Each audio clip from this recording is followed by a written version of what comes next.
contenidos, de alguna u otra forma los trabajamos en tercer año, ¿no? Por lo tanto, hoy la idea, como anticipaba en el mail, es completar las presentaciones de los grupos que quedaron pendientes, ¿sí? Sobre los apartados del texto con el cual estábamos trabajando esta última unidad. Así que bueno, vamos a empezar con el grupo siguiente. A ver, disponibilidad, no termino de tener chicos, pero los que saben quiénes son, así se identifican y podemos comenzar.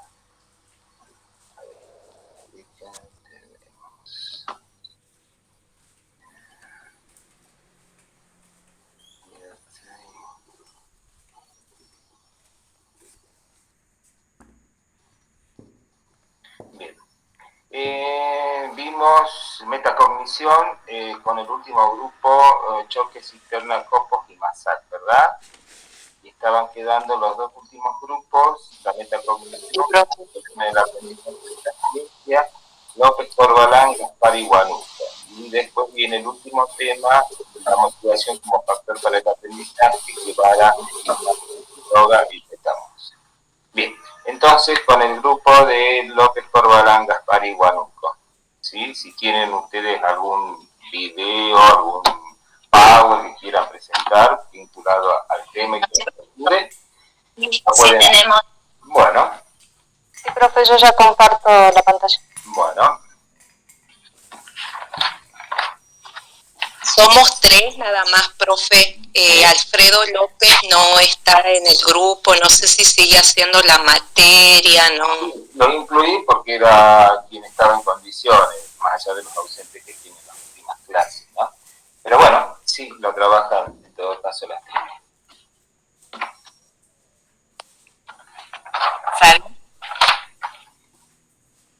Sí, ahí comparto, chicas. Bueno.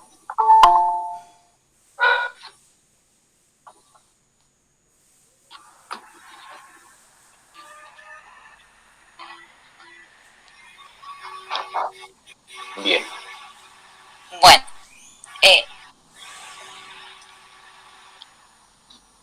nuestro tema es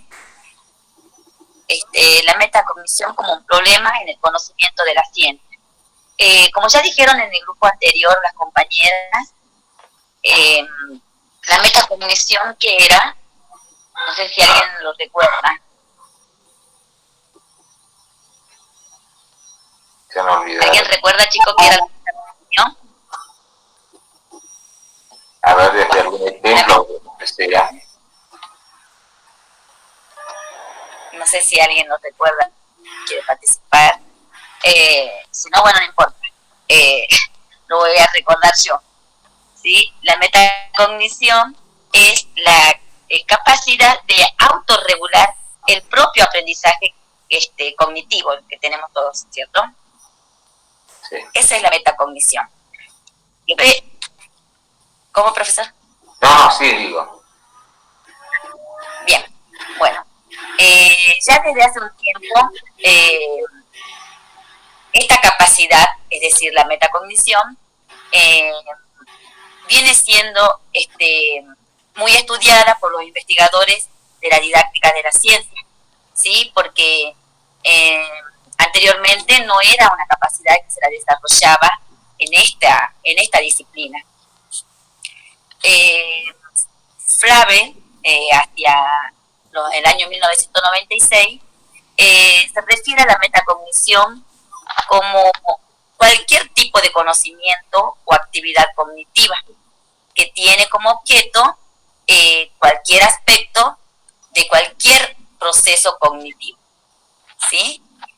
En este sentido, él refiere dos aspectos muy importantes: el conocimiento sobre los propios procesos cognitivos y el conocimiento sobre las propiedades de esa información, es decir, datos relevantes para el aprendizaje o cualquier cosa relacionada con los procesos y productos cognitivos. Cuando hablamos de la metacognición, nos referimos al conocimiento que tiene el que aprende. También, es decir, sobre aquellos problemas y dificultades que le hacen hacia un determinado contenido, que hacen que determinados contenidos no sean asimilables. En esta dimensión, o sea, sobre la metacognición, encontramos una dimensión que es activa y se manifiesta en el uso de estrategias. Esas estrategias pueden ser, por ejemplo, la identificación de las dificultades durante el aprendizaje, o bien la autoevaluación de la comprensión de un texto. También puede ser otra estrategia, la evaluación de las probables dificultades al responder,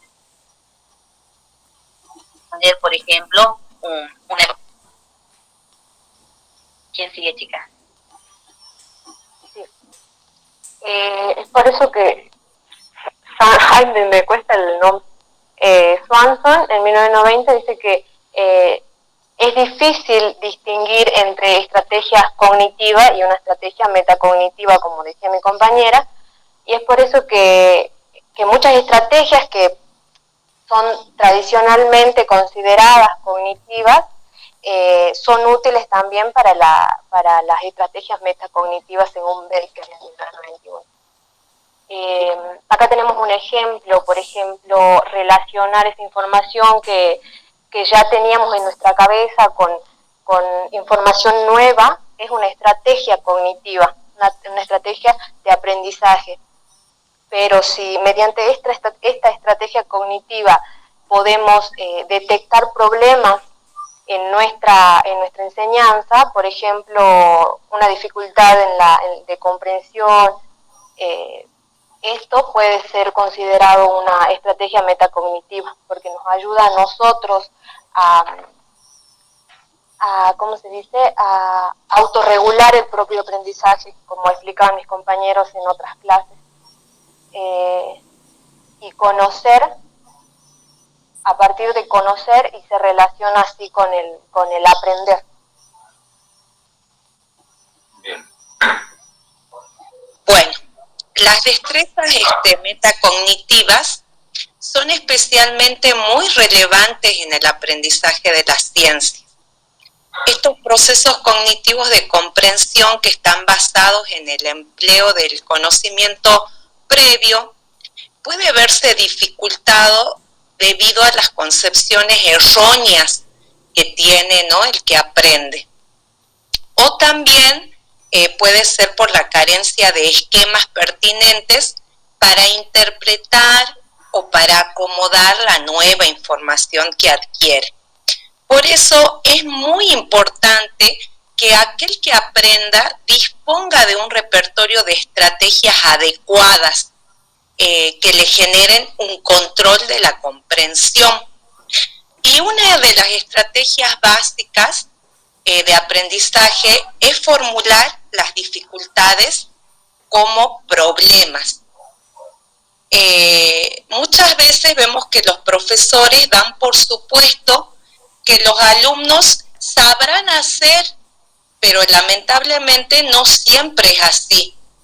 Si los alumnos no son conscientes de que tienen esas concepciones erróneas sobre los contenidos científicos, es muy difícil que tomen alguna postura para clarificar su comprensión y poder acomodar los nuevos aprendizajes.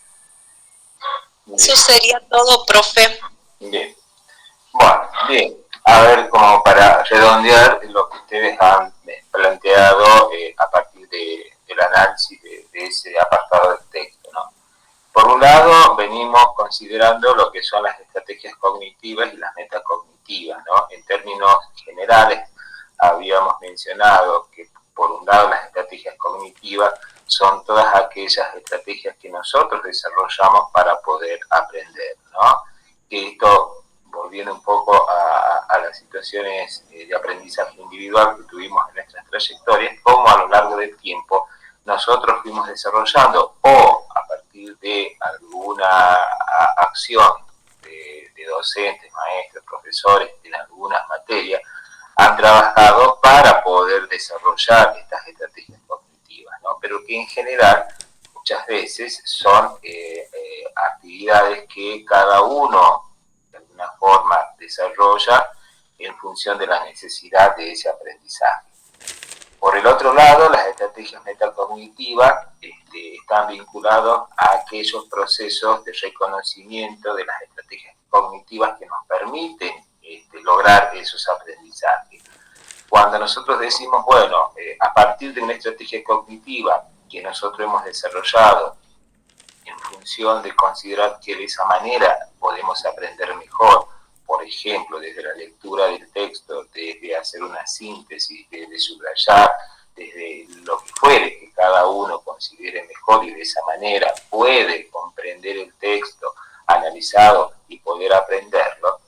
Ahora, la estrategia cognitiva está dada en el reconocimiento de esa estrategia que nosotros utilizamos para lograr ese aprendizaje, ¿no? Y cuáles son las condiciones que se dan para lograr ese aprendizaje utilizando esas estrategias cognitivas.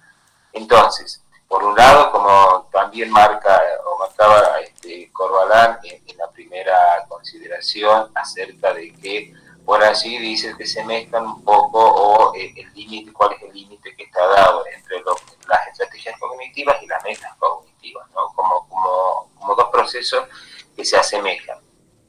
En realidad, cuando nosotros decimos lo que representan las estrategias cognitivas para cada uno, esto a partir de lo que se desarrolla desde lo individual o desde lo aprendido, que es cómo se aprende, la meta cognitivo pasa por el reconocer e identificar esto que nosotros reconocemos como lo más significativo en nuestro proceso de aprendizaje como procesos, como tales, ¿no? Nosotros lo identificamos, sabemos que de esta forma aprendemos mejor, podemos estudiar un texto, podemos analizarlo, hasta inclusive decir, bueno, que llegamos a identificar en qué momentos nosotros el día nos favorece para poder sentarnos, concentrarnos, analizar lo que tenemos que estudiar, poder comprenderlo, poder estudiarlo o entenderlo y aprenderlo de esa forma. Cada uno puede haber desarrollado a lo largo de su trayectoria ciertas estrategias de decir, bueno, sí, a mí me gusta estudiar a ciertas horas, no me gusta estudiar de noche, me gusta estudiar temprano, qué sé yo, ya eso es parte de una identificación de una situación donde se va a poner en juego estas estrategias, pero que cada uno identifica como positivas para el proceso de aprendizaje, ¿sí? Como que se van dando y recreando en función de la situación que ha favorecido el aprendizaje, situaciones que luego uno va repitiendo en términos de situación para el momento de tener que estudiar o aprender algo, ¿no?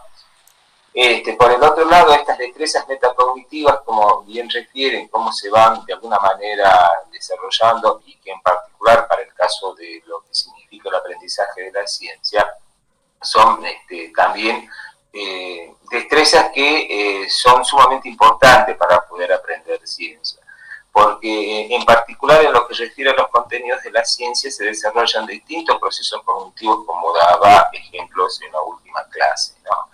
Cuanto más sentido decíamos que se ponen en juego para alguna situación de aprendizaje de algún contenido en ciencia, se favorece el desarrollo de procesos cognitivos, porque decimos, a ver, si solamente la estrategia cognitiva o el proceso o el acto de enseñar y de poder aprender a partir solamente de lo que podemos escuchar, se limita a uno de los sentidos, por lo tanto la estrategia cognitiva está pasando por la interpretación, decodificación del sentido de lo que se escucha. Pero en cambio, si nosotros ponemos en juego otros sentidos, como puede ser a partir de la experiencia, la observación, la identificación, la comparación, la manipulación, etcétera, etcétera, donde se ponen en juego otros sentidos y otros procesos, son más procesos cognitivos que se ponen en juego en esa situación para posibilitar un aprendizaje. Entonces, ¿cómo aprendo mejor? ¿Haciendo esto o haciendo esto otro? ¿No? Entonces, a partir de eso uno identifica y decimos, bueno, estos procesos cognitivos han favorecido en esta situación y cómo los aplico, y cada uno los identifica y los aplica.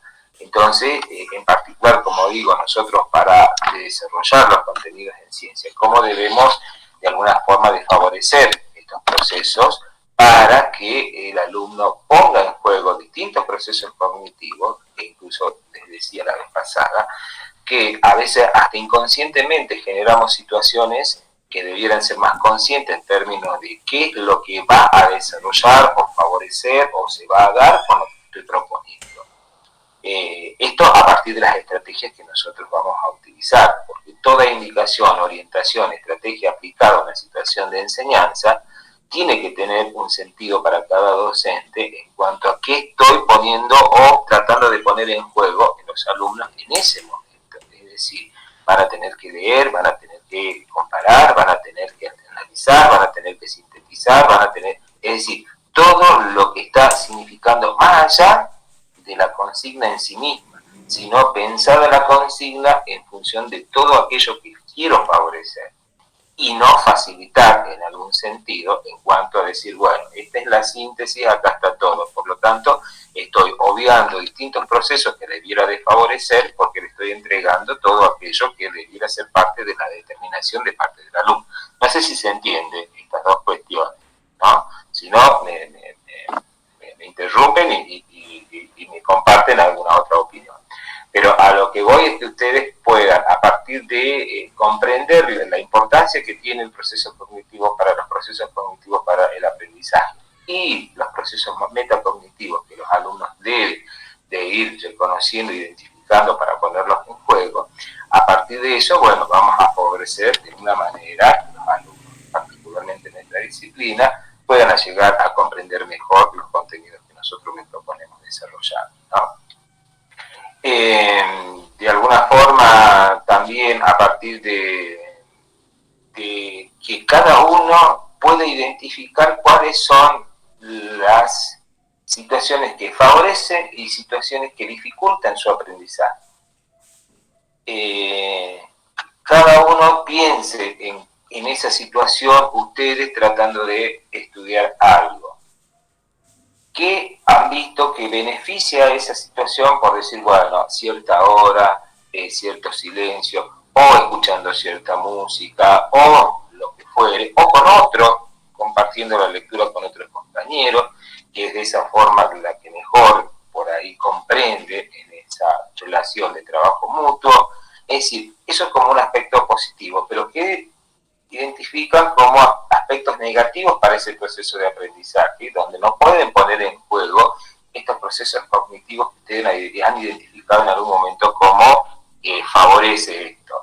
Entonces, bueno, al no darse esas condiciones se limitan la posibilidad o no ponen en juego o no tratan de estudiar cuando esas condiciones no se dan. Si hay un bullicio en la casa y de pronto no pueden concentrarse en la lectura, alguien está escuchando música o lo que fuere, y de pronto, bueno, no favorece, que son situaciones que se identifican en las que cada uno se ve limitado en la posibilidad de poner en juego estos procesos que identificó como favorables, ¿no? No sé si se entiende la idea, ¿no?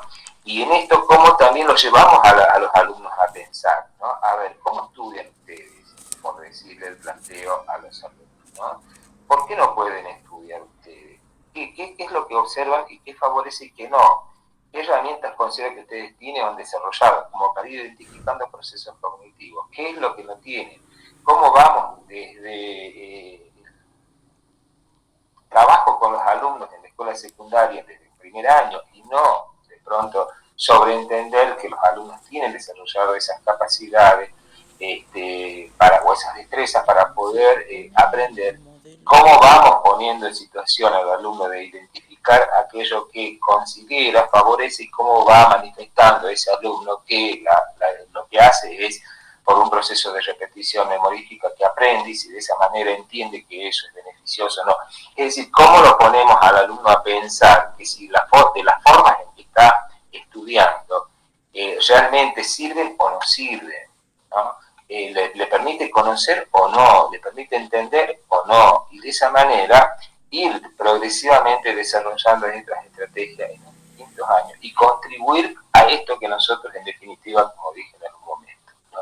Favorecer el desarrollo de las capacidades a partir de también desarrollar estrategias estrategias cognitivas que favorezcan ese desarrollo de capacidades. Si yo quiero desarrollar la capacidad de resolver problemas, que es una de las capacidades que tenemos estipuladas en el diseño curricular, ¿cómo voy a favorecer esa capacidad si no genero situaciones donde se pongan en juego procesos cognitivos que los lleve a los alumnos a resolver situaciones problemáticas, ¿no? Y ustedes entenderán que es un problema, ¿qué procesos se tendrían que poner en juego para esto?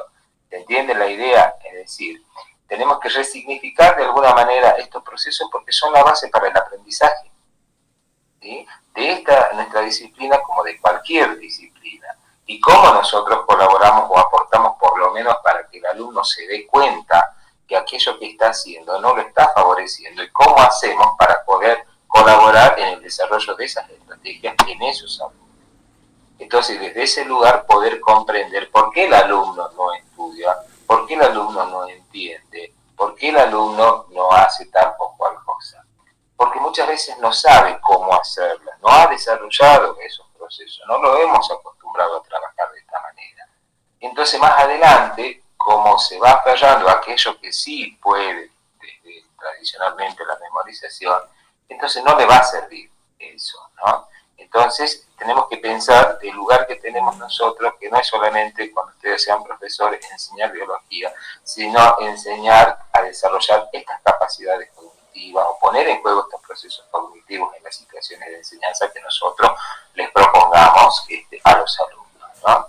De esta forma, bueno, contribuir a favorecer esto y que sepan reconocer y desarrollar estos procesos, ¿está? No sé si alguien quiere aportar algo, alguna situación que identifica por lo que digo, o aquello que ustedes observan que pasa hoy en la escuela secundaria, o lo que les pasa a ustedes, ¿sí?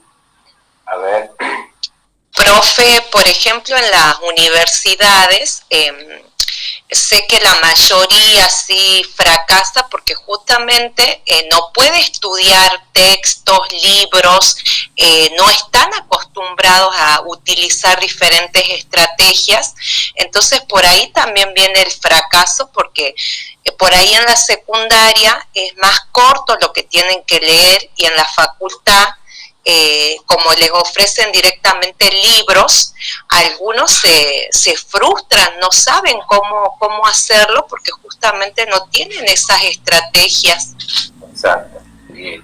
Y cuando decimos algo que pareciera ser simple, es complejo, ¿no? Porque trabajar con un texto desde el análisis y desde una síntesis, cuando decimos, bueno, analizar, ¿qué significa analizar un texto? Cuando decimos sintetizar, no significa cortar, recortar oraciones o párrafos y armar un texto más corto. Porque sintetizar, en definitiva, traduce lo que se interpreta del texto, ¿no? De alguna forma. Porque si yo le digo, a ver, vamos y vemos una película. Ahora, yo quiero que me comenten, qué sé yo, en 3 minutos me hagan una síntesis de la película. O sea, llevemos esta situación, ¿qué es lo que me dirían? No comienzan a detallar parte por parte y no le van a dar los 3 minutos para que me explique. Entonces, hay una síntesis general que van a armar. Es una idea general que le quedó de esa película que vieron. Lo mismo, cuando vamos a leer un texto, ¿qué queda de eso para hacer una síntesis? No sé si se entiende la diferencia, ¿no? En que el alumno muchas veces está acostumbrado, por eso que dice su compañera, a no trabajar o posibilitar o comprender algún tipo de texto, uno porque no está acostumbrado a leer, lo otro pasa por la falta de desarrollar estos procesos cognitivos que tienen que ver con una lectura que no pasa por la lectura automática y buscar cómo sintetizo, sino pasa por comprender, por decodificar el sentido de lo expresado en ese texto, a ver si lo entendí. Y hasta eso, cómo se desarrollan estrategias y posibilitamos o orientamos nosotros. O primero hacemos la lectura completa del texto, según la extensión, o lo recortamos parte, leemos todo.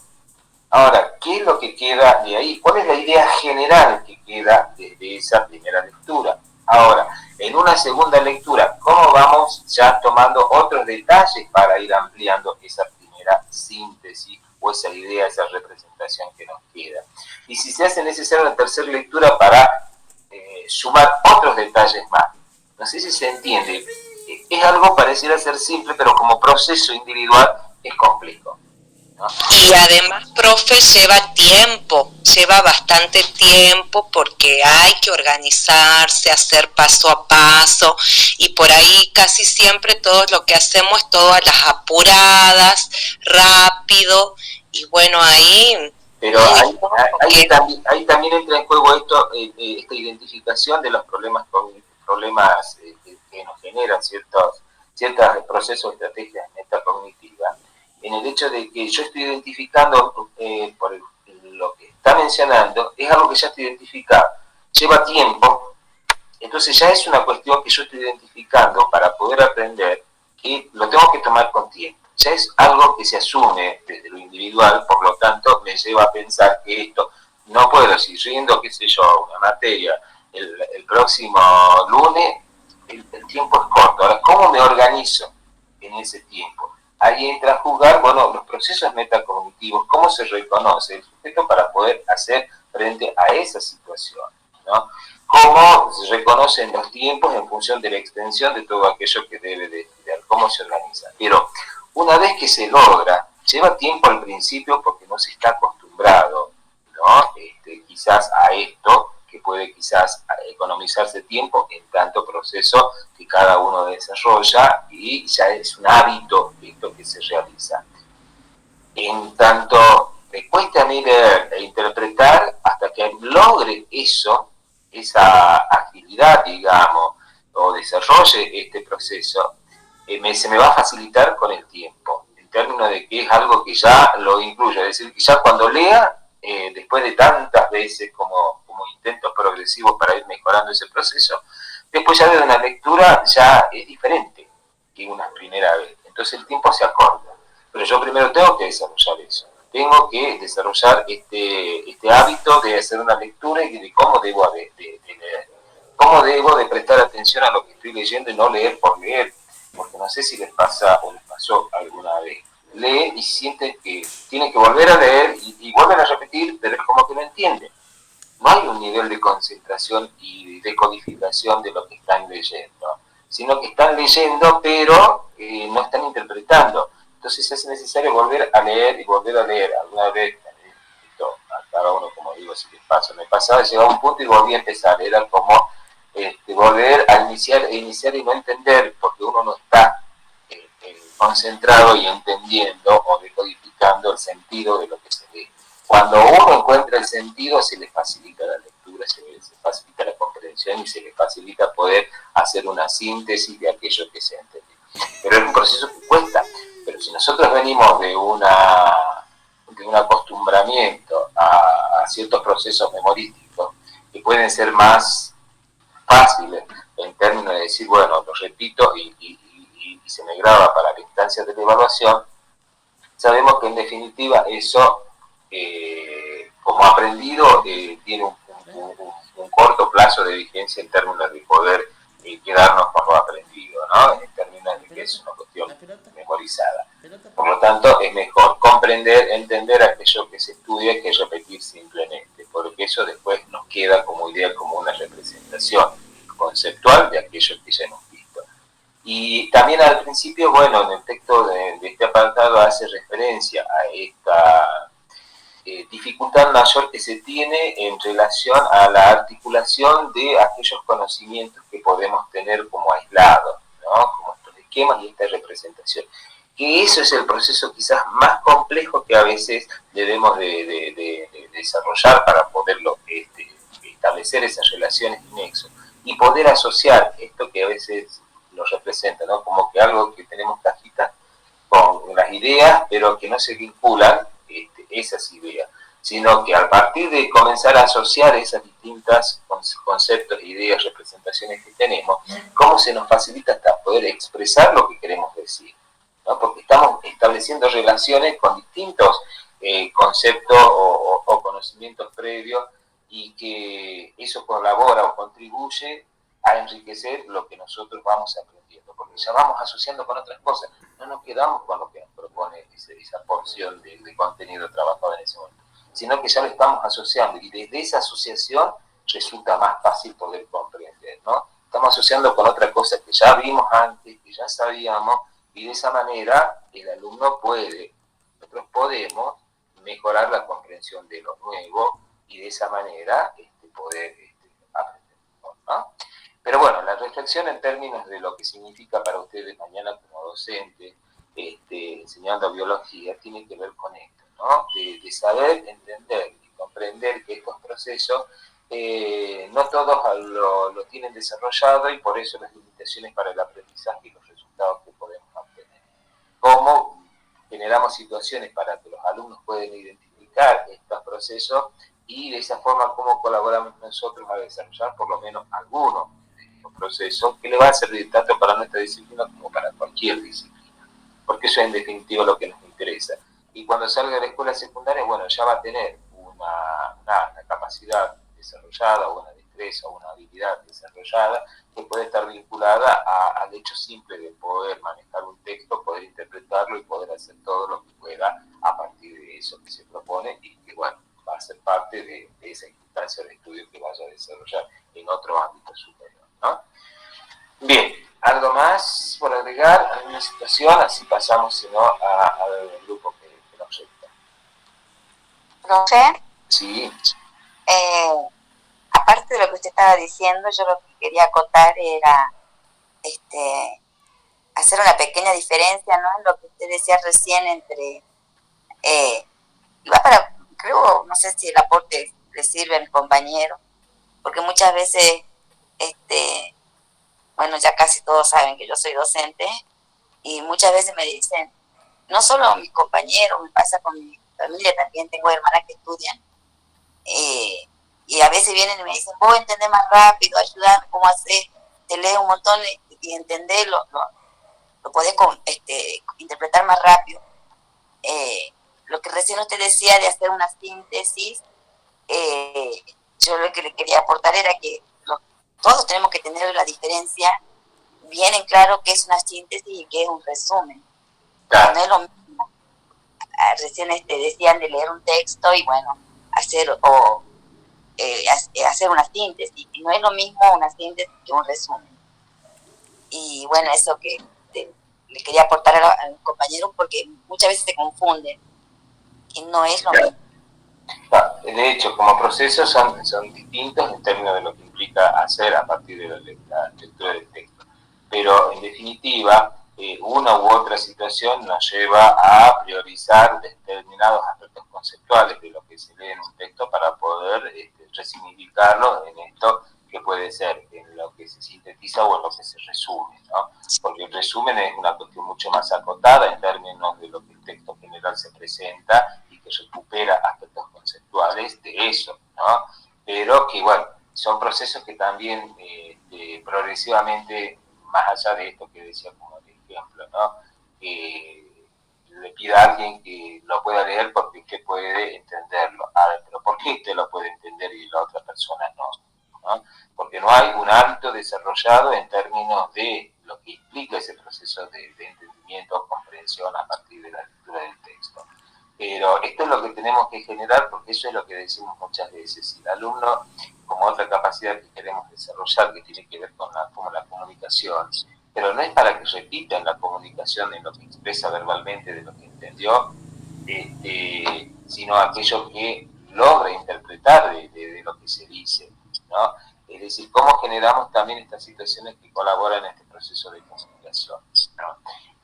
No nos sirve que repita tanto de memoria, sino que usted le diga, a ver, ¿qué entendiste? Exacto. ¿No? Exacto. Y se logra a través de la lectura, como lo dice usted, el hábito con la continuo. O hasta a veces de lo que yo a ustedes le expliquen, a ver, entonces, ¿qué entendieron de lo que yo le dije? ¿Entiende? Porque también tiene que haber una atención a lo que estoy diciendo para que puedan, a partir de lo que pudieron entender, decir, ¿entiende? Porque no solamente es lo que uno lee, sino también lo que uno escucha, ¿sí? O de lo que uno ve. Porque si lo ponemos a observar una experiencia, a ver cómo pueden explicar, ¿no? A partir de lo observado, y porque hay un proceso de comprensión que han logrado para poder interpretar, entender y poder decir luego. Entonces, muchas son las situaciones que podemos generar para que haya un entendimiento o comprensión de aquello que se trabaja. Pero bueno, ustedes, creo que mi idea, o por lo menos la intención de la reflexión pasa por esto. Ténganlo presente, no es solamente que el alumno no aprende porque no quiere, porque es un vago, por lo que fuere, ¿no? Sino porque carece muchas veces del desarrollo de ciertos procesos cognitivos que quizás no ha sido objeto por parte de ninguno de sus docentes o en su familia de poner en juego para poder favorecer que el alumno desarrolle esto. Entonces, que mínimamente nosotros aportemos a mejorar eso, que, como dije también, nos pongamos en situación que los alumnos identifiquen qué significa esto, cómo aprende, para que en forma conjunta procuremos a ver cómo un alumno sí entiende, a ver qué hace ese alumno, qué no hace, qué hace otro que no aplica de la misma forma. ¿Se entiende? O sea, que cada uno pueda compartir sus propios procesos cognitivos, porque vamos a identificar, hay chicos que entienden, pueden explicar, a ver, ¿qué hace él? ¿Cómo hacemos para entender y poder decir lo que estás diciendo? ¿Por qué a vos te cuesta? ¿Se entiende la idea? Es decir, ¿cómo compartimos y cómo facilitamos esta posibilidad de que la... Si no, es como que no nos importa si aprende o no aprende, nos importa que repita lo que queremos. Y si esa es la finalidad, bueno, hay caminos para lograrlo. Pero si nuestra finalidad es colaborar a que ese chico, ese alumno, sea capaz de desarrollar estas competencias, estas capacidades básicas que le sirvan para su vida. Porque bueno, de biología se va a olvidar, como nos olvidamos muchas cosas de distintas materias cuando termine la secundaria.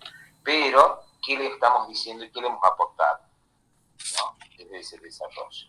Bueno, ahí en el texto daba los ejemplos, profesor, sí. Cómo podíamos ayudar al alumno. Una de las estrategias era la que decía que a la autoevaluación de explicar, de hacer que el alumno él mismo encuentre la dificultad que tuvo, por ejemplo, cuando respondió mal en alguna pregunta de una evaluación, que él mismo se dé cuenta dónde está la dificultad, porque no pudo. Sí, básicamente es esto, es decir, pero a veces, bueno, ¿cómo lo trabajamos individualmente o colectivamente? ¿No? Porque a veces, bueno, hay cuestiones que capaz que es trabajando con un solo alumno, o en particular hablando con ese alumno, cómo podemos favorecer esto. Porque también pasa por esto, ¿no? Cómo cuesta reconocernos frente al otro de nuestras limitaciones, ¿sí? En esto, cómo tenemos que develar estas cuestiones también de manera colectiva con el grupo, porque también pasa por esto, es decir, el no reconocimiento de cuáles son esas limitaciones, dificultades o problemas para poder aprender.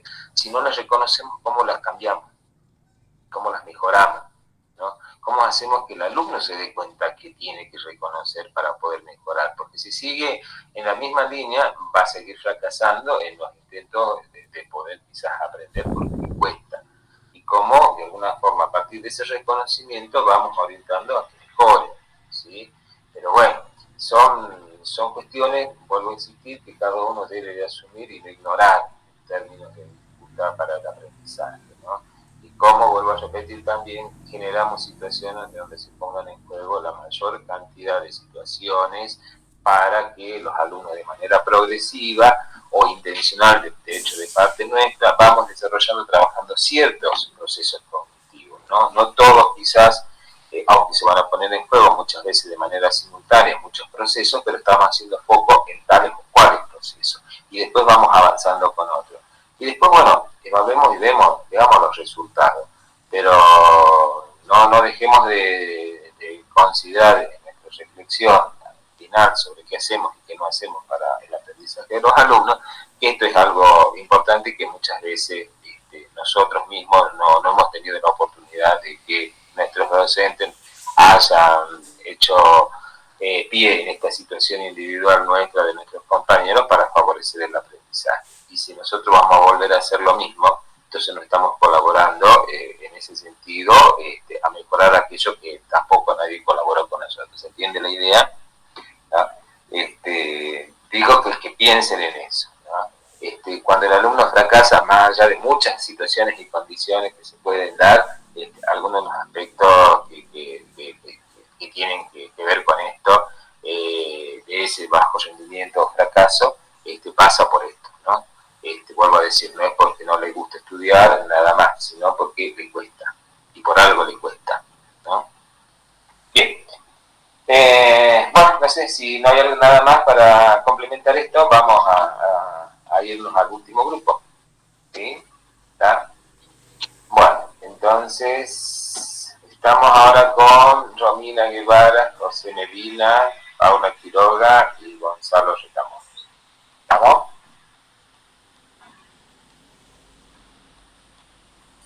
¿Alguien del grupo toma? Sí, profe. Sí, profe. Bueno, y compartimos pantalla. Bueno.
José, ¿están presentando? No, todavía no logran entrar con la presentación. Ahí va.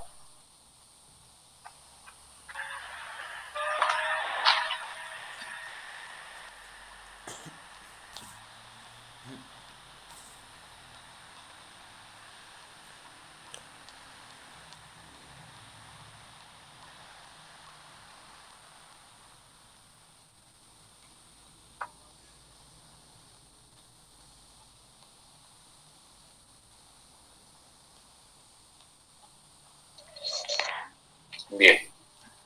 Buenas noches, profe, y buenas noches a los compañeros. Vamos a hablar sobre la motivación como factor para el aprendizaje. Si bien sabemos que la motivación como factor en el aprendizaje tiene un objetivo principal, y el objetivo principal es describir la función que ejerce la motivación, pero en el estudiante, al momento de aprender, y bueno, esto también determina su motivación, ya que es indispensable para el estudiante así en lo largo de su trayectoria escolar. Bien.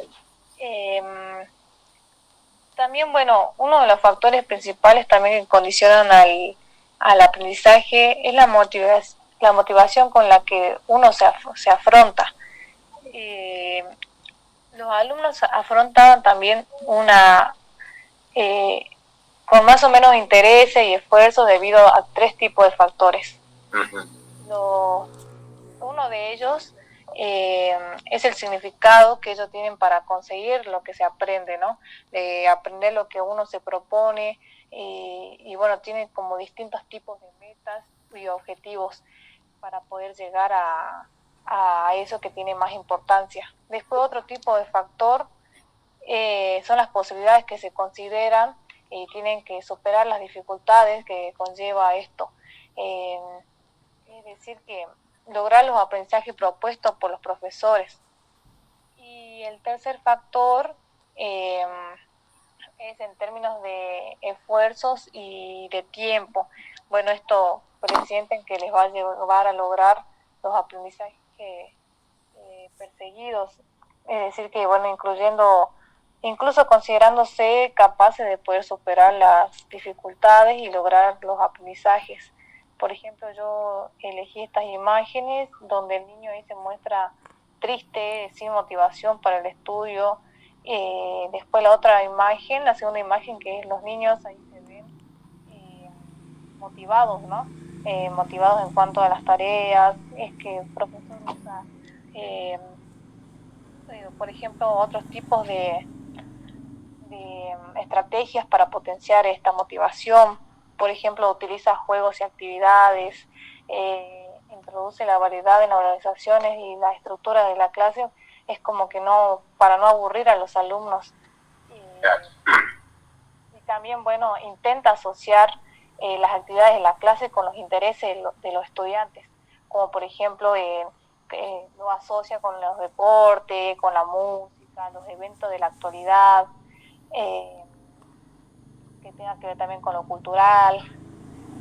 Y en la tercera imagen, ahí se observa la profesora enojada y los niños, por así decirlo, rebeldes, como que no logran, esto es lo que dice uno de los factores, no logran superar las dificultades que lleva lograr estos aprendizajes propuestos por los profesores.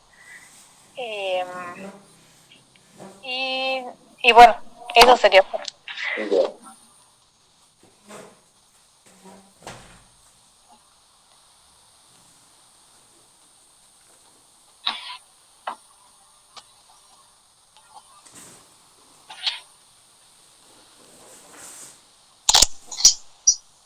Perdón, profe, pasa que estaba con un solo celular, me parece que estoy proyectando mal, así que ahora voy a tratar de proyectarme bien un poco mejor para poder exponer.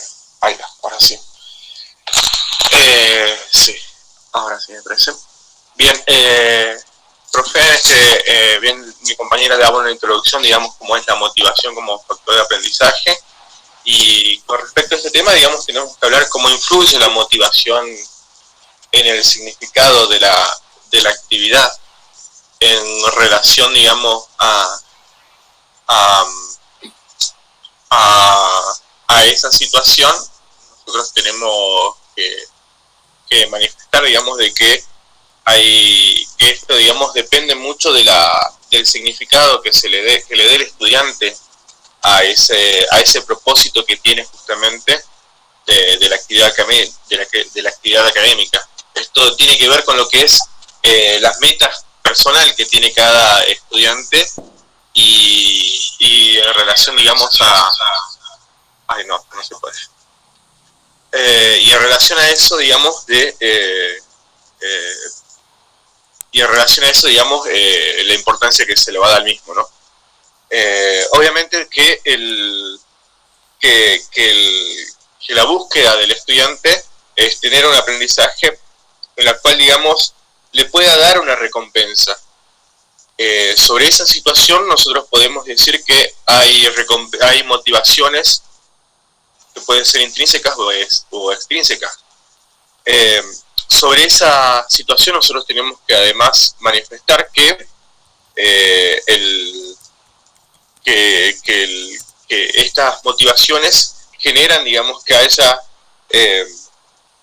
que genera justamente de que haya algo que lo impulse a poder cumplir las metas que precisan. Con respecto a ese tema podríamos decir que esto también tiene que verse con lo que es el contexto, el contexto que se le da justamente a cada estudiante a aquello que está buscando, pero también tenemos que decir, digamos, de que en relación a lo que son las motivaciones extrínsecas e intrínsecas, de las motivaciones extrínsecas e intrínsecas podemos decir justamente que las motivaciones intrínsecas generan, digamos, ayudan al estudiante en lo que es en algunos aspectos como por ejemplo, digamos, generar, digamos, mayor felicidad en el estudiante, da, digamos, un aprendizaje significativo. Y en cambio lo que son las motivaciones extrínsecas, si bien ayudan, a veces pueden llegar a ser perjudiciales en algún sentido, producto de que a veces, digamos, a veces se llega a tener solamente una motivación en la cual, digamos, esa motivación extrínseca llega solamente a ser, digamos, por cumplir, o algunas veces llega también a generar de que haya trampas en lo que es el trabajo a realizar, o también puede llegar a derivar de que genere de que el estudiante busque simplemente lo que es la aprobación de un examen y no a su vez lo que es el aprendizaje de los contenidos planteados, ¿no? Sobre estos aspectos también podemos hablar con lo que es, sobre lo que es las calificaciones. Si bien, digamos, los contenidos son los que deben, digamos, las evaluaciones o las calificaciones son el proceso bajo el cual, digamos, se determina que se han dado o no los contenidos apropiados. También tenemos que decir que estas calificaciones generan a su vez en los estudiantes un aspecto positivo y negativo, como habíamos mencionado antes. El estudiante, digamos, que obtiene buenas calificaciones suele tener, digamos, mayor seguridad, suele tener, digamos, una actitud positiva ante la situación, digamos, y eso le va motivando y va mejorando, digamos, su aprendizaje en la actividad académica. Por su parte, los estudiantes que no llegan o pueden llegar a tener, digamos, desaprobar, digamos, las evaluaciones, genera, digamos, en ellos inseguridades. A su vez también genera un efecto de que tiendan a memorizar los contenidos para poder aprobar justamente dichos exámenes.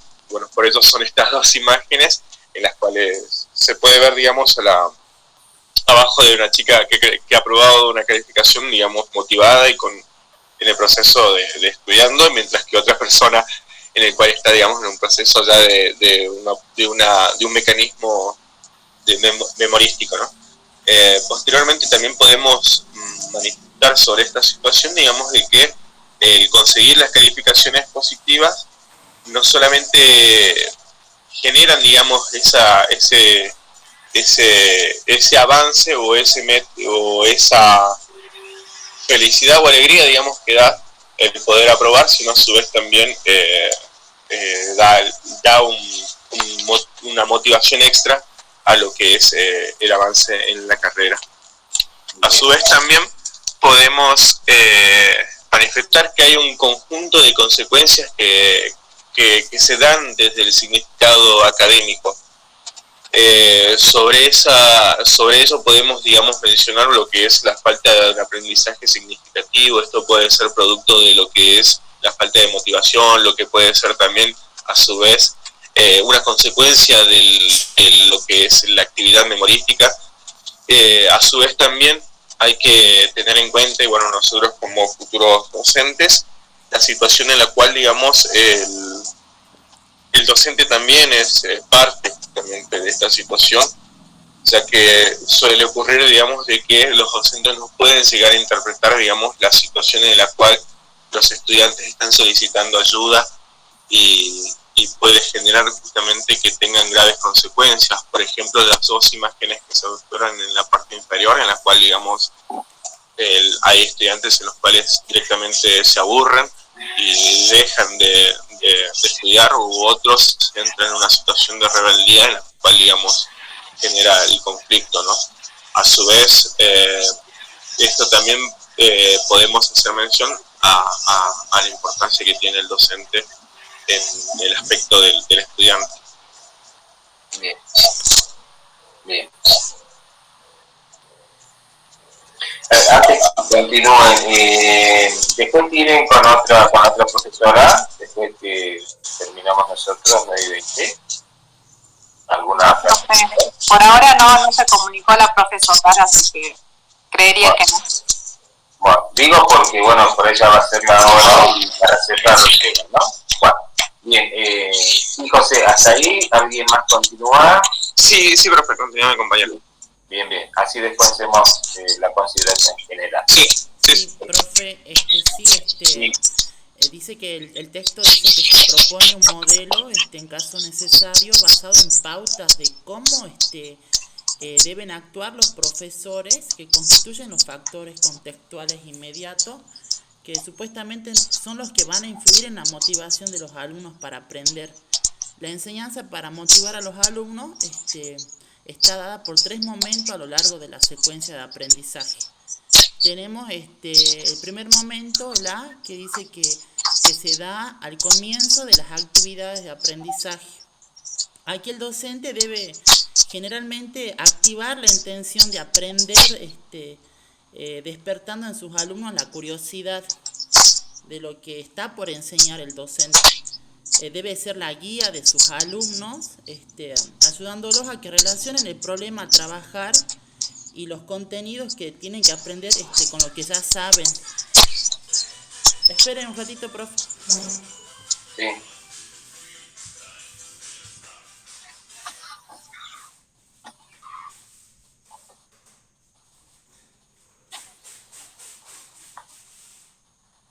Perdón, profe, justo sonaba un teléfono acá que no era mío. Sí, le decía que, bueno, el docente tiene que ser la guía de sus alumnos, ¿no? Él los tiene que ayudar a que relacionen el problema que están trabajando y los contenidos a aprender con lo que ya saben.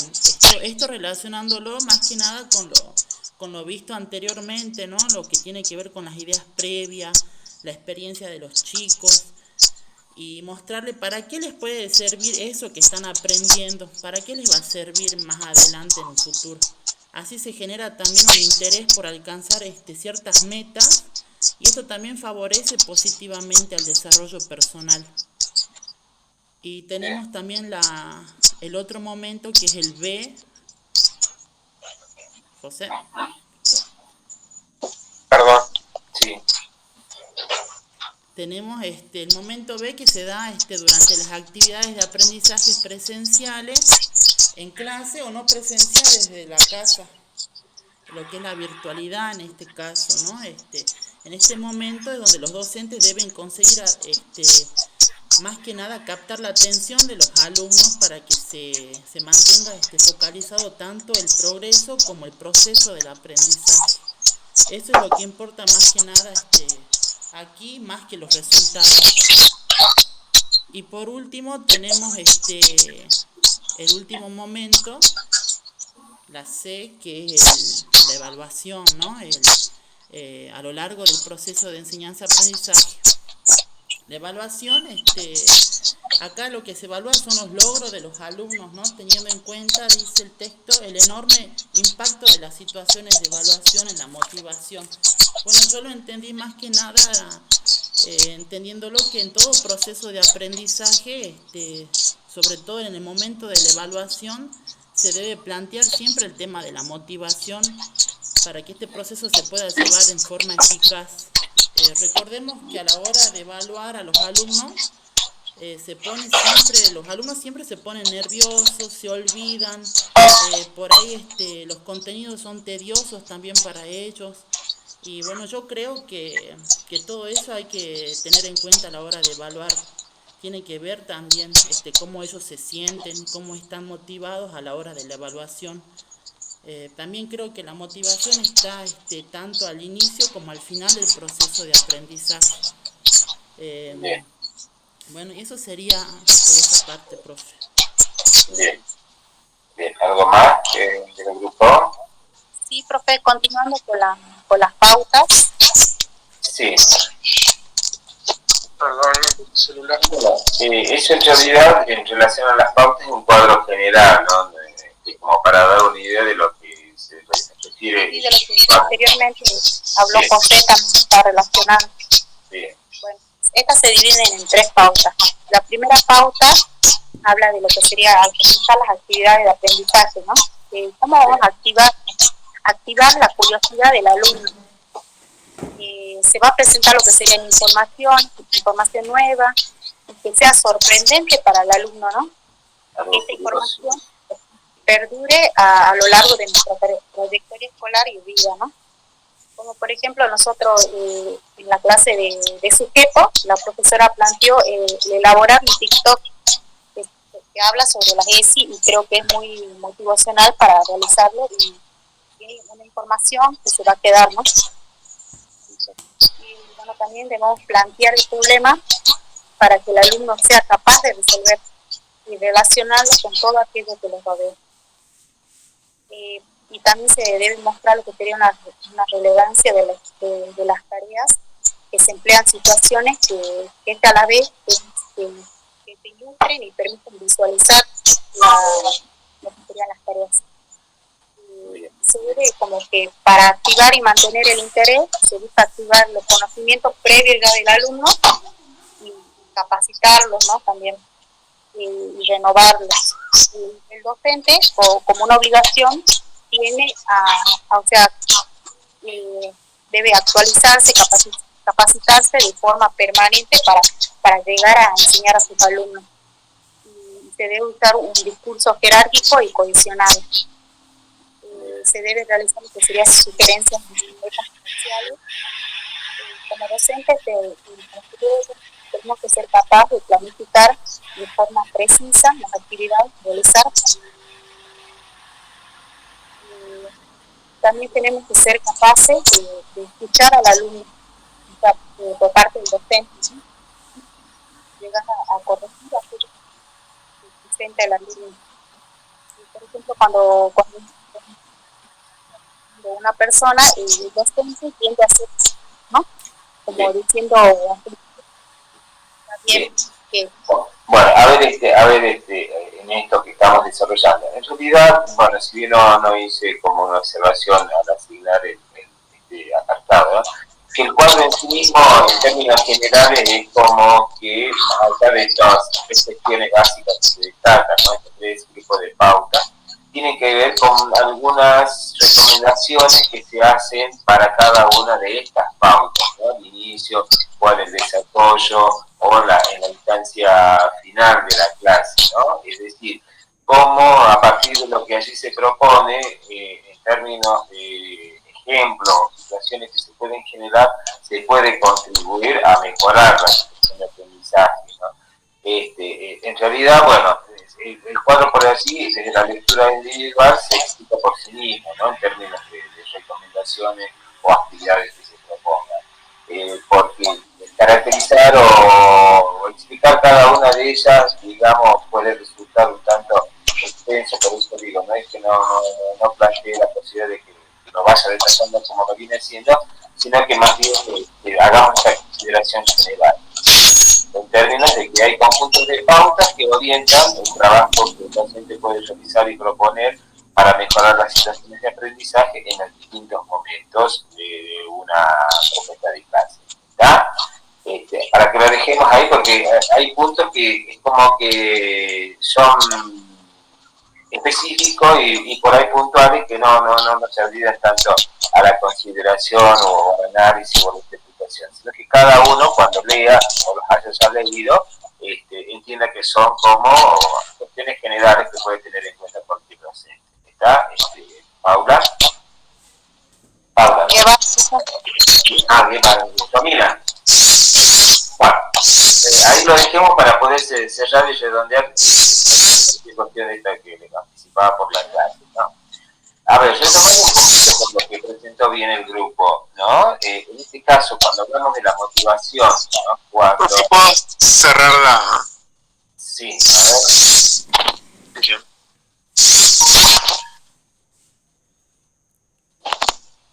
Perdón, profe, la verdad que este celular es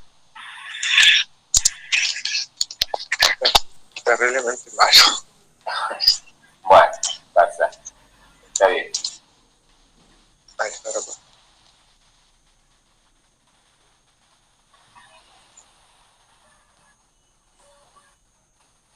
Ahí está. Bueno, decía en términos generales, ¿no? Como estamos planteando lo que es la motivación como factor para el aprendizaje. Más allá de los aspectos particulares que cada uno de los miembros del grupo ha analizado, ha planteado desde lo que el texto nos propone.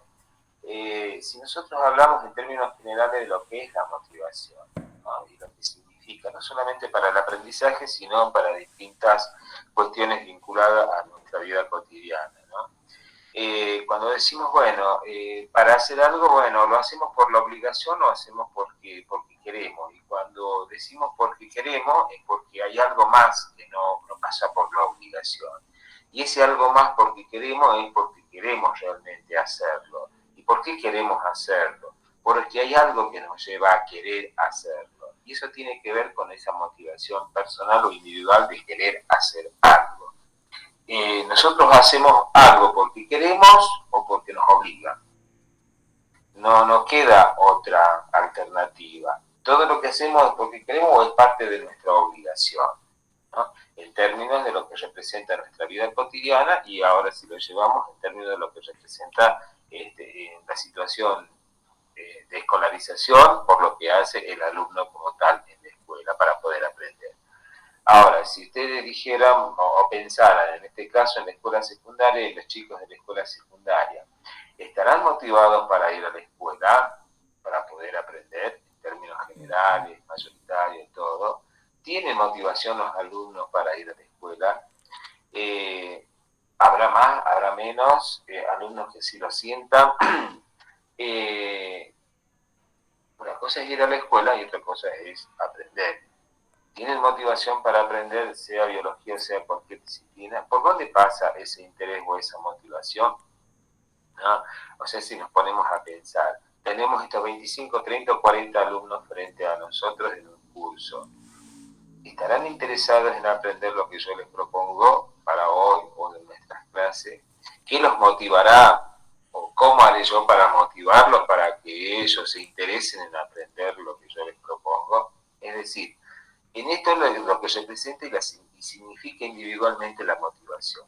Yo en algún momento en otras clases decía, bueno, yo puedo enseñar, pero el único que se puede disponer para aprender o quiera realmente aprender es el alumno, es cada persona. Yo por más hermosa clase que dé, con todos los recursos que puedo utilizar, puede no tener el impacto o el efecto que yo quiero si el alumno o los alumnos no están dispuestos a aprender desde lo personal. Por lo tanto, pasa por una situación que va más allá de lo que el docente quiera o pueda hacer, sino pasa por lo que el alumno sienta respecto a lo que nosotros le proponemos. Por eso es que ahí al final cuando decía respecto al cuadro, están las distintas estrategias que se pueden plantear para generar esos intereses, ¿no? Entonces, ¿por dónde pasa el interés? Si hay algún alumno hoy que realmente está motivado, tiene interés por estudiar. Al principio, bueno, y cuando explicaba esto José, ¿no? Es decir, ¿cuáles son las metas que un alumno se puede tener o fijarse para poder a partir de eso sentirse motivado para aprender? ¿Cuál es la meta? ¿Ustedes tienen meta? ¿Cuál es su meta hoy en el profesorado como alumnos del profesorado? Cuando iniciaron, se inscribieron y rindieron el ingreso. ¿Cuál era su meta? ¿Cuál es la motivación de ustedes de estar hoy siendo parte de la carrera como alumno? Porque hay una motivación, hay un interés. O no creo que pase por un hobby o por que, bueno, qué sé yo, no estar aburridos en su casa y, bueno, que prefieren ir al profesorado. Creo que cada uno tiene una motivación personal, ¿no? Y esa motivación nos lleva a esforzarse en lo más que puedan para poder lograr eso que quieren. ¿Y qué es lo que quieren? Puedo generalizar en términos de lo que representa hoy ser un alumno profesorado, es mañana recibirse. Ahora, pero ¿cuál es la meta? Yo me puedo recibir en 10 años, o puedo recibirme en 4 años. Entonces, ¿cuál es mi meta? Yo quiero recibirme. ¿Y cuándo me quiero recibir? Mi meta es en 4 años, pero pueden haber muchos condicionantes para mi meta, pero mi meta capaz que es flexible, es decir, bueno, sí, yo trabajo, yo tengo una familia, yo tengo esta situación y demás, yo sé que en los 4 años no lo voy a hacer, pero mi meta es recibirme. Por lo tanto, le doy sentido a aquello que hago y esa es mi motivación, es decir, cuál es la meta a lo que yo aspiro a hacer. Entonces, desde ese lugar, en esto que estoy planteando como un ejemplo para el caso de ustedes mañana, ser profesores, que esa sería la aspiración. Pero bueno, ser profesores, ¿pero para qué? También, cuando uno se motivado luego a hacer lo que uno estudió. ¿Para qué quiero ser profesor? Porque es un trabajo más.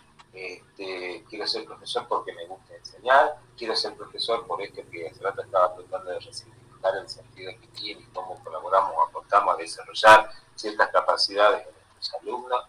Es decir, permanentemente, digo, tenemos que ir pensando, repensando qué nos lleva a hacer eso que queremos hacer, ¿no? Yo creo que a esta altura ninguno de ustedes que asiste al profesorado lo obligan desde su casa, sus familiares, sus padres, madre o pareja, marido, esposo, lo que fuere. A nadie creo que los obliga a ir. En esto que también desde lo conceptual que vemos, también si el alumno hace algo desde la obligación, ¿no? Y si le preguntamos o hacemos una encuesta a los alumnos, bueno, por ahí ¿qué surge? ¿Cuál era la meta que ustedes tenían como alumnos de la escuela secundaria para poder aprender y sentirse motivados para ese aprendizaje? Entonces, digo esto como recuperando algunas cuestiones en términos generales, lo que representa la motivación para que el alumno esté dispuesto a querer aprender, ¿no? Y cuando está en este proceso, es decir, bueno, a ver, ¿qué me motiva con una materia o con todas las materias? En esto que también se mencionaba como factores extrínsecos e intrínsecos. Los intrínsecos pasan por aquello que yo siento, que son míos, propios, ¿no? Estas motivaciones o estas aspiraciones que yo tengo y que se reflejan en metas. Lo extrínseco tiene que ver, como bien señalaba José, con aquello que es externo, desde el contexto social, familiar o lo que fuere, ¿no? De decir, bueno, si la obligación es algo extrínseco porque hay alguien que me obliga por alguna situación o razón, o desde lo extrínseco tiene que ser, bueno, alguna necesidad que se genera, porque, bueno, yo soy, qué sé yo, alguien puede estar casado y quiere mejorar su situación laboral y mi motivación es poder recibirme de esto para mejorar mi condición y poder, bueno, digo, hay una motivación externa que pasa por otra situación que me motiva a hacer esto. Bueno, lo ubiquemos en situación de nuestros alumnos. ¿Cuáles eran las metas, como digo, cuando eran alumnos de secundario? Yo voy terminando 5 años, no me quiero llevar ninguna materia, y eso estaba significando plantearse esfuerzo para lograr eso, y ese esfuerzo está significando una motivación para hacerlo. ¿Me siguen en la idea?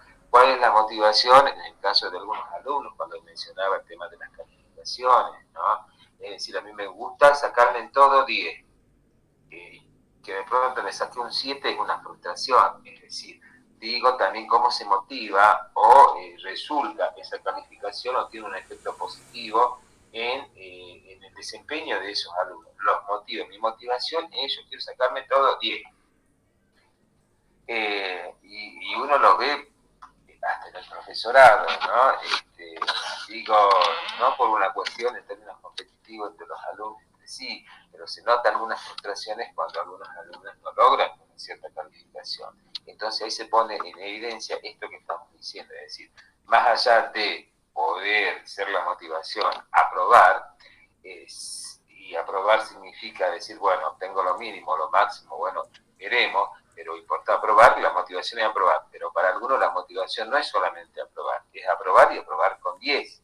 Entonces está bueno, porque cada uno se plantea esa meta, cada uno se motiva para poder hacer y lograr, ¿no?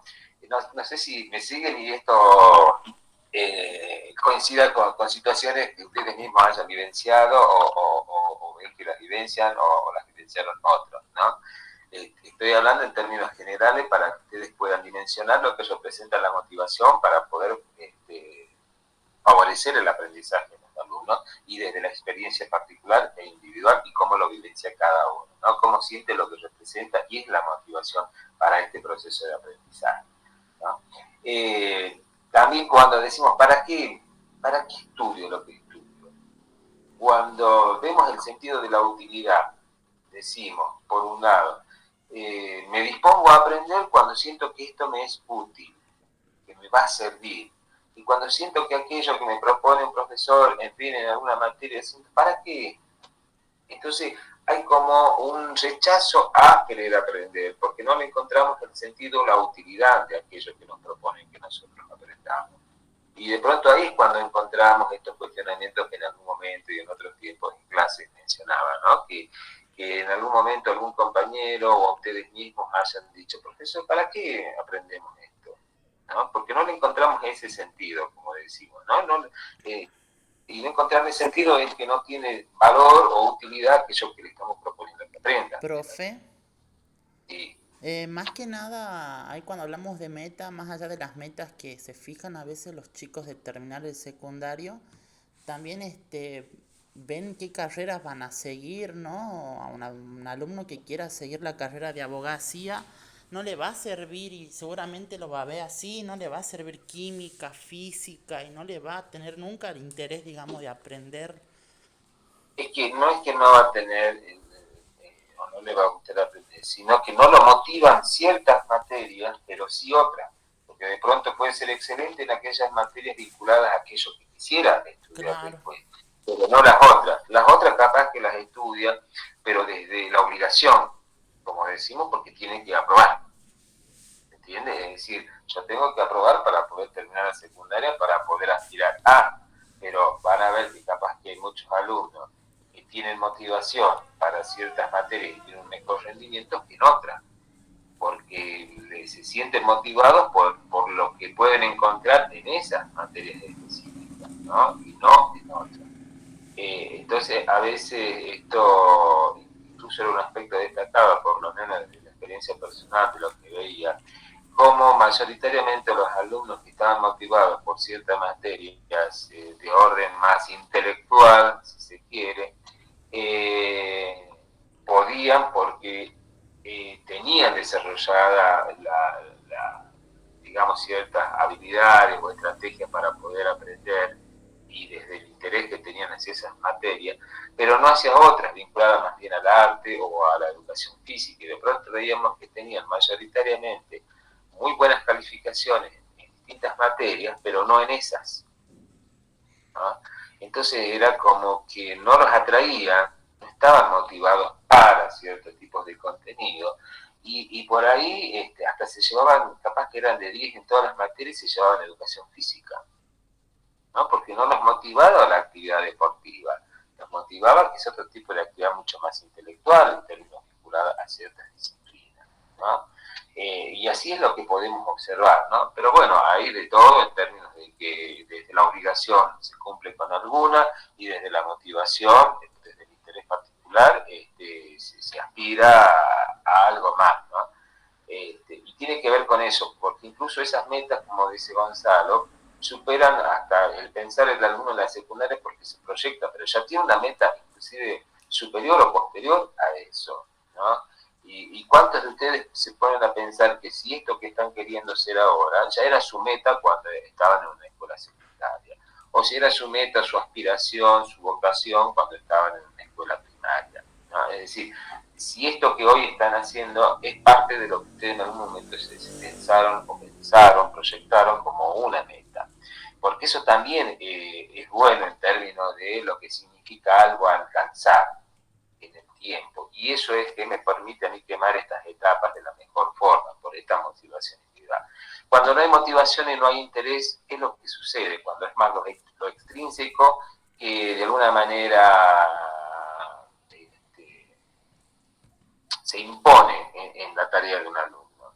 Si es lo extrínseco, no soy yo, no es lo que yo quiero, no es mi motivación, no es mi interés. Entonces lo hago desde lo que implica quizás la obligación de lo externo. Y bueno, y ahí es donde vemos cuáles son o se dan las mayores dificultades para que el alumno tenga un mejor rendimiento o aprendizaje, ¿no? Bueno, también esto, ¿no? Cuando se van logrando esas metas o pequeños objetivos que se van planteando en función de las metas, porque los objetivos son más a corto plazo y las metas son a largo plazo en términos de lo que puede llegar a alcanzarse. Y bueno, esto también le sirve como para a su vez aumentar su autoestima porque son logros que va concretando. Si de pronto decimos, bueno, pasé primer año sin revelar ninguna materia, ustedes, qué sé yo, promocionaron todas las materias en primer año, qué sé yo, o rindieron, eso le genera a uno también una satisfacción que los motiva para seguir. Pero si de pronto, bueno, rindieron 2 veces didáctica y yo los desaprobé, ya no quiero verlo al profesor Ceja, es decir, se desmotivan con el contenido, lo que fuere de las materias, y ya no hay un interés, ¿se entiende? Es decir, cómo los logros también favorecen a que cada uno de los alumnos se sienta motivado para seguir, pero los fracasos también van en sentido opuesto, o según, qué sé yo, un fracaso como a su vez puede ser algo que al alumno le genere la idea de superar eso y constituye un desafío de mejorar eso, y también es una meta, es decir, una motivación de superar los desafíos que se le ponen en el camino, como puede ser ese fracaso en términos de una evaluación, ¿no? Pero todo pasa como lo resignifica cada persona, cada sujeto, y no solamente en un acto educativo, en el proceso de enseñanza-aprendizaje, sino en cada momento de nuestras vidas, ¿no? Porque en cada momento estamos haciendo cosas que, como digo, desde el interés particular o desde la obligación, ¿no? Que tenemos en la vida cotidiana, y en función de eso actuamos, ¿no? Y bueno, y también esto que mencionaba en términos de lo que Gonzalo describía y caracterizaba, ¿no? Lo que se realiza o se propone desde el ámbito del contexto instruccional en la situación de clase, ¿no? En los momentos en que nosotros debemos generar la motivación. Y cuando hablamos de la motivación en términos de lo que representa en una secuencia didáctica, es lo primero que se supone debemos abordar, esto que venimos diciendo, ¿no? Toda propuesta de clase nosotros tenemos que iniciarla, según incluso lo que vimos en la unidad anterior, recuperando lo que son las ideas previas, ¿no? Como para poder saber, pero a partir de eso, esto, ¿cómo lo hacemos en función de qué tipo de propuesta? Le presentamos un problema, le comentamos algo, una noticia, le mostramos un video, es decir, ¿cómo tratamos de generar ese interés para motivar a los alumnos a disponerse a aprender? Pero cuando no generamos esa situación, el alumno es como que, bueno, no llama la atención de aquello que quiere proponer el docente con todo lo que va a hacer. Entonces, y ahí iríamos al cuadro en términos de cuáles son las acciones o actividades que se pueden llegar a hacer para ese momento inicial donde generamos o despertamos el interés sobre la temática. Esto que yo muchas veces les digo, ¿no? No me gusta por ahí que directamente diga, entramos a clase y decimos, hoy vamos a ver, qué sé yo, los mamíferos. Bueno, ponemos el título y empezamos, ¿no? O sea, ¿qué generé como un interés, una motivación en los alumnos para poder descubrir las características que tienen los mamíferos? ¿Qué le estoy proponiendo? Entonces también pasa por esto. Es decir, cómo se pone en juego la creatividad del docente para proponer diferentes tipos de situaciones que motiven al alumno, dispongan al alumno a querer aprender aquello que vamos a ver, ¿no? En ese momento inicial de la clase. Aunque dijimos la vez pasada también, ¿no? Respecto a lo que eran las ideas previas, recuerda que no solamente las elevábamos al inicio, sino durante el proceso de desarrollo de una propuesta de clase. También la motivación, el interés, uno tiene que pensar que en una secuencia de clase llega a un pico de, digamos, de atención en función de lo que venimos proponiendo, pero cómo a su vez, pasado un determinado momento de desarrollo de la clase, cómo volvemos de alguna forma a seguir estimulando ese interés, ¿no? Para seguir, y muchas veces va a ser a partir de la misma propuesta que nosotros vamos desarrollando, ¿no? Los tipos de actividades o estrategias que vamos a poner en juego en esa situación de aprendizaje. Esto vinculado ya cuando estamos desarrollando esas actividades, que sería el segundo momento que caracterizaba ahí Gonzalo. Y después, por último, la instancia de la evaluación, es decir, ¿para qué nos sirvió aquello que estuvimos trabajando, ¿no? ¿Cuál es el sentido? Y le damos un valor para que el alumno se sienta de alguna forma como que aquello que se propuso en ese momento de la evaluación tenga un impacto positivo, ¿no? En el alumno. Y de esa forma pueda, de alguna manera, servir para continuar desarrollando más adelante en otras clases temáticas similares. Entonces, ¿cuántos de ustedes piensan, a ver, no espero, qué sé yo, en la escuela secundaria, que esperaban ciertos días y ciertos horarios, ciertas materias, que preferían tener ciertas materias porque como el profesor se las planteaba, las proponía y desarrollaba? Entonces, al pensar en eso, sí, a mí me gustaba tener, no sé, química, a mí me gustaba tener biología, a mí me gustaba tener historia. ¿Pero por qué? Esperaban tener esa situación de clase porque estaban interesados, motivados en eso, particular lo que les proponía el docente, sea desde el contenido o sea del cómo trabajaba ese docente el desarrollo del contenido. Pero de pronto decía, bueno, llegaba el día que tenía matemática y no querían que llegue el día que el horario que tenía matemática o determinada otra materia. Digo, un ejemplo. Pero en eso está implícito esto que estamos diciendo, ¿no? Y reconocernos esa situación desde lo conceptual y lo que implica esto que estamos planteando. Porque si nosotros no reconocemos estas situaciones para generar motivación e interés, difícilmente el alumno o los alumnos se dispongan al aprendizaje y los resultados que buscamos no sean aquellos que logremos, porque bueno, quizás no hemos despertado suficiente interés o no hemos motivado a los alumnos para que logren los aprendizajes que nosotros proponemos. ¿Ah? Bien. ¿Algo para ir cerrando que quieran agregar? Profe, Sí. lo que yo puedo rescatar de lo que hablaban de la motivación, puede ser que yo lo voy asimilando que es un espacio, es el espacio por el cual nos va a dar a nosotros la chance de poder saber qué le interesa a los estudiantes y cómo nosotros plantearnos, y a la misma vez va a ser el nexo para poder abordar las temáticas. Y cuando usted hablaba de que los futuros profesores se deben formar no solamente en la parte de los conocimientos, como también veíamos la clase pasada de las ideas previas, que no solamente los alumnos las tienen, sino que el profesor que también va a impartir la clase también las trae. Ahí habla un poco porque nosotros lo vimos en una materia que es práctica, donde hablaba en los textos de Aliao, que hablaba que la práctica docente es una artesanía, era considerada una artesanía porque decía que los futuros docentes en formación tenían que aprender el oficio de enseñar y que ese aprendizaje remitía a un saber y que esos saberes iban a ser las capacidades, todo lo que nosotros en términos, tendría que ser todas las materias pedagógicas constituyen eso. Y debía considerarse también un sentir o un saber ser, que eso también era el compromiso, la confianza, lo que nosotros tenemos como valores hacia los estudiantes, y un saber estar que daba por eso, tenía que ver con que nosotros trabajábamos con personas y que esas personas nosotros teníamos que lograr lo que vendría a ser una transformación en ellos.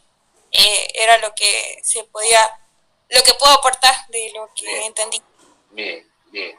Gracias por el aporte. Y ahí en esto, ¿no? Que sí, si bien constituye un saber, pero ahora también el saber hacer con ese saber, ¿no? Porque, como decíamos en algún momento, sí, ustedes, bueno, tienen un conjunto de materias que tienen un sentido, de dar un fundamento a lo que representa el acto de enseñar o lo que es la enseñanza en sí misma. Pero ahora, de nada sirve si no sabemos hacer con ese conjunto de conocimientos o saberes adquiridos, ¿no? En esto que se tiene que poner en juego en el arte o en el oficio de enseñar.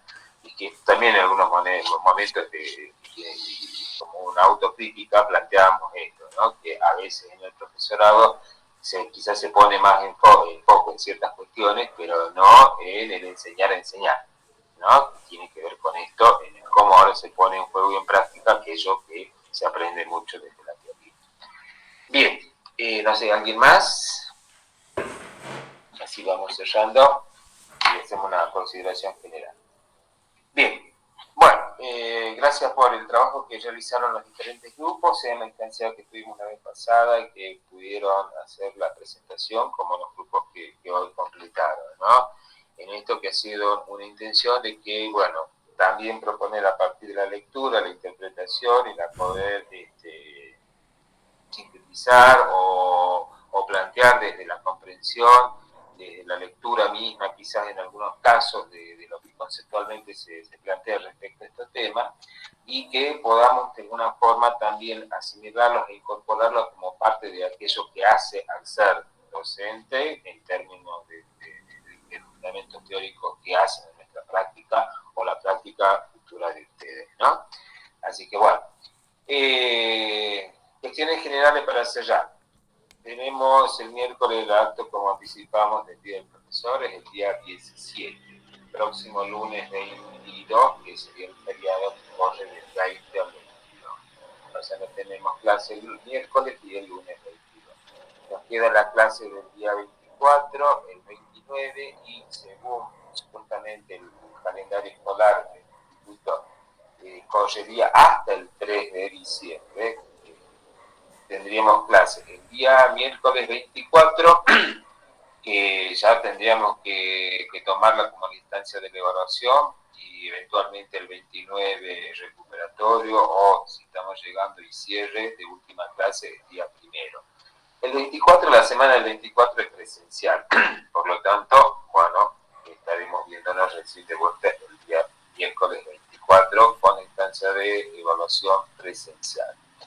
Después tenemos, en función de porque estuvieron ausentes o por lo que fuere, alumnos que del día 24 para recuperar el día 29. Mínimamente cada uno en función de lo que desarrolle en el parcial, el escrito, como dije, anticipará lo que puede haber dado para obtener la calificación que permita aprobar ese parcial o no. En términos de eso, bueno, sabrá en qué situación se encuentra. Por ahí veremos, ¿no?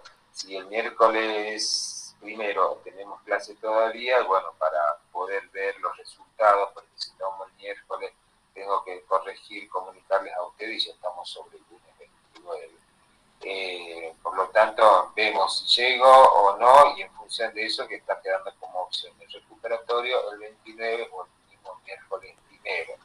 Ahora, esa semana se supone que es virtual. Yo pedía, bueno, si una semana de cierre, que no sé si vaya a ser virtual, ¿no? Porque la que nos toca la próxima es presencial y la siguiente virtual.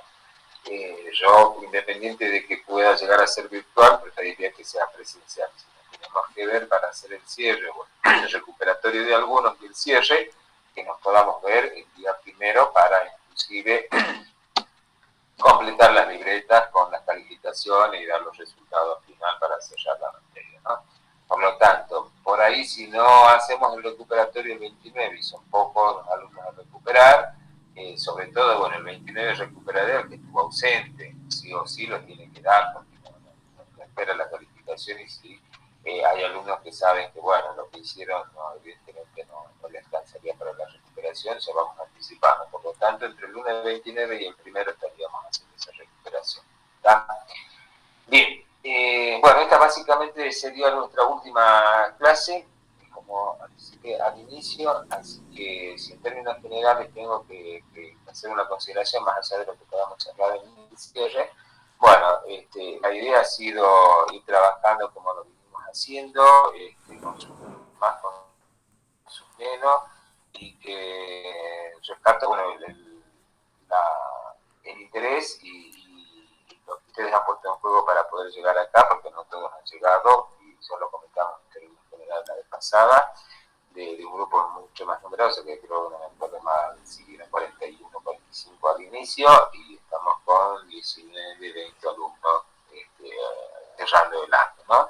Así que también a ustedes por el compromiso para llegar hasta la última clase, y que, bueno, nos queda solamente la instancia de la evaluación y poder cerrar, como dije, al primero de diciembre, ¿no? Así que, bueno, estaremos viendo, repasen lo que les dije, no va a ser una evaluación básicamente de consignas para responder más de lo conceptual o lo memorístico, sino por ahí algún tipo de situación donde se pongan en juego diferentes conceptos y que ustedes, bueno, puedan recuperarlo a partir de ese análisis, ¿no? Del tipo de texto o situación que les propongo. ¿Está? Bueno, preguntas, vamos cerrando, y si no completamos los datos en el chat para la asistencia. ¿Cuánto tiempo vamos a tener para la evaluación el miércoles? La evaluación en términos de que es una instancia presencial y el horario de clase normal, es decir, son las 2 horas. Es decir, ese día miércoles tiene 18:30 a 19:50, ¿sí? Así, bueno, hora y media. ¿Está? Profe, Sí. el parcial va a ser como usted había dicho, tipo carpeta abierta o no. Yo no lo he terminado de cerrar, pero bueno, la opción es, si fuera, yo les comunico, ¿sí? Si en definitiva elaboro el instrumento y se los comunico antes si fuera a libro abierto, para que ustedes, bueno, vean de tener el material de consulta. Y si no les digo nada, bueno, paso por lo que pongan en juego a partir de lo que pudieron entender, ¿no? ¿no? Vuelvo a repetir, no se trata de que estudien de memoria, sino que puedan mínimamente comprender los diferentes temas sobre la base de cada uno de los ejes de contenidos que hemos ido desarrollando. ¿Está? Profe, con respecto al parcial, ¿van a ser de las 3 últimas unidades que vimos? Sí, son únicamente, sí, ya le voy a mandar el detalle de contenidos que hacen. No sé si les voy a mandar ya a ustedes el programa. ¿Les mandé o no el programa? Creo que sí. Les envié copia del programa, sí, por mail. En algún momento. Bueno, si no, les mando el detalle, como hice para el primer cuatrimestre, el detalle de contenido, ¿no? Que abarcamos, ¿no? Pero sí, son los que vimos en este cuatrimestre nada más, ¿está? Bueno, profe, gracias. Bueno, nos estamos viendo entonces el miércoles 24. Para el día de la ejecución, dice. Es presencial, así que sean puntuales 18:30, ¿está? Bueno, profe, gracias. Bien, profe, hasta luego. Buenas noches. Hasta luego, profe. Hasta luego. Hasta luego, profe.